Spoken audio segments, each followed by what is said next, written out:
കൂടുതൽ മുങ്ങിമരണത്തിന്റെ ദുഃഖകരമായ വാർത്തകൾ ഇന്ന് പുറത്തു വരുന്നുണ്ട്. നേരത്തെ നമ്മൾ വെള്ളായണി കായലിൽ 3 വിദ്യാർത്ഥികൾക്ക് ജീവൻ നഷ്ടപ്പെട്ട വിവരമാണ് പ്രേക്ഷകരെ അറിയിച്ചതെങ്കിൽ മലപ്പുറം നിലമ്പൂരിൽ സഹോദരങ്ങൾ മുങ്ങി മരിച്ചു എന്നതും ഇന്ന് സംഭവിച്ച വാർത്തയാണ്. ബാബു നസീമ ദമ്പതികളുടെ മക്കളായ റിൻഷാദ്, റാഷിദ് എന്നിവരാണ് മരിച്ചത്. സമീർ ബിൻ കരീം വിവരങ്ങളുമായി. സമീർ, വിശദാംശങ്ങൾ.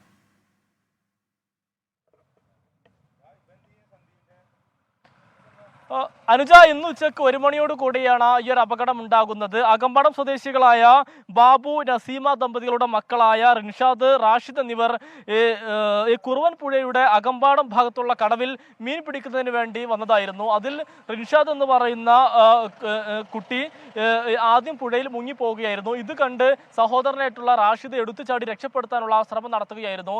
അതിനിടയിലാണ് 2 പേരും മുങ്ങിപ്പോകുന്ന ഒരു സാഹചര്യം ഉണ്ടായത്. ഉടൻ തന്നെ കരയിൽ ഉണ്ടായിരുന്ന ഇവരുടെ സുഹൃത്തുക്കളായ 2 പേർ ബഹളം വെക്കുകയും നാട്ടുകാർ ഓടിക്കൂടുകയും പിന്നീട് ഫയർഫോഴ്സും എത്തി ഈ 2 കുട്ടികളെയും മുങ്ങിയെടുത്ത് അകമ്പാടത്തെ സ്വകാര്യ ആശുപത്രിയിലും പിന്നീട് നിലമ്പൂരിലെ ജില്ലാ ആശുപത്രിയിൽ എത്തിച്ചെങ്കിലും ജീവൻ രക്ഷിക്കാനായില്ല. ഇരുവരും നീന്താൻ അറിയാവുന്നവരാണ്. പക്ഷേ ഈ പുഴയിലുള്ള ചുഴിയിൽ അകപ്പെട്ടാണ് അപകടം ഉണ്ടായത് എന്നുള്ളതാണ് ഈ ദൃക്സാക്ഷികൾ വ്യക്തമാക്കുന്നത്.